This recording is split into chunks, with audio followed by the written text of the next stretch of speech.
बारामती येथील नूतनीकरण केलेल्या रेल्वे स्थानकाच्या उद्घाटन कार्यक्रमाचा लावलेला फ्लेक्स, त्यावर देशाचे पंतप्रधान नरेंद्र मोदी यांचा मोठा फोटो असून तो वाऱ्यामुळे कोसळल्यानंतर बारामतीतील बेकायदेशीर फ्लेक्सचा प्रश्न पुन्हा एकदा चर्चेच्या केंद्रस्थानी आलाय.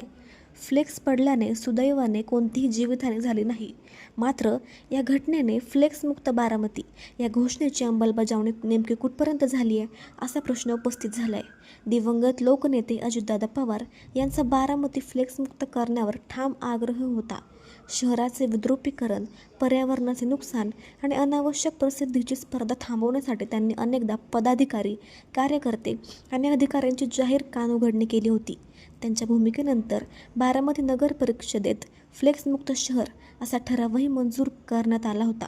काही काळ त्याचा परिणाम दिसून आला. मात्र आता परिस्थिती पुन्हा पूर्ववत झाल्याचे चित्र आहे. विडंबना म्हणजे ज्या नगर परिषदेने फ्लेक्समुक्तीचा ठराव केला त्याच नगर परिषदेच्या सभागृहात आणि परिसरात विविध कार्यक्रम, वाढदिवस, स्वागत समारंभ आणि शुभेच्छांचे फ्लेक्स मोठ्या प्रमाणावर झळकत असल्याचे दिसून येते. सभागृहात प्रवेश करताच सर्वत्र फ्लेक्सचेच दर्शन होत असल्याने नियमांची अंमलबजावणी नेमकी कोणासाठी असा सवाल नागरिकांकडून उपस्थित केला जातोय. दरम्यान हा फ्लेक्स नगर परिषद लगत लावण्यात आला होता. हा फ्लेक्स कोसळल्याच्या घटनेने आणखी एक गंभीर प्रश्न पुढे आलाय. सार्वजनिक ठिकाणी उभारण्यात येणारे असे मोठे फ्लेक्स परवानगी घेऊन लावले जातात का? त्यांच्या सुरक्षिततेची तपासणी कोण करते? वाऱ्यामुळे फ्लेक्स कोसळून अपघात झाला असता त्याची जबाबदारी कोणाची? असे प्रश्न आता उपस्थित होत आहेत.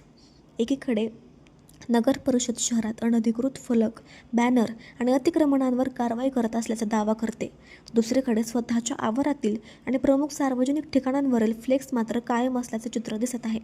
त्यामुळे कारवाई केवळ सर्वसामान्य नागरिक आणि छोट्या व्यावसायिकांपुरतीच मर्यादित आहे का, अशीही चर्चा सुरू आहे. दिवंगत अजितदादा पवार यांनी विकास कामांना प्राधान्य देत अनावश्यक प्रसिद्धीपासून दूर राहण्याचा संदेश दिला होता. त्यांच्या त्या भूमिकेचे खरे स्मरण करायचे असेल तर फ्लेक्स मुक्तीची मोहीम केवळ घोषणांपुरती न राहता प्रत्यक्ष कृतीत दिसणे आवश्यक आहे. अन्यथा मोदींचा कोसळलेला फ्लेक्स हा केवळ एक फलक पडल्याची घटना नसून फ्लेक्समुक्त बारामती या दाव्यालाच पडलेला प्रश्नचिन्ह असल्याची टीका अधिक तीव्र होण्याची शक्यता आहे. सार्वजनिक ठिकाणी एक पोस्टर लागत नाही, हायकोर्टाचे आदेश आहे. इथं अजित पवारचा वाढदिवस असला पोस्टर लावले तरी लावलेले पोस्टर लगेच जप्त करायचे आणि जमा करून टाकायचे. अजित पवार पासूनच सुरुवात करा. कुणाचे लाट ठेवू नका. आणि जिथं महत्वाचे आपले ऑथेंटिक बोर्ड आहे, कुणाला लावायचे त्यांना ओळख तिथं लावा.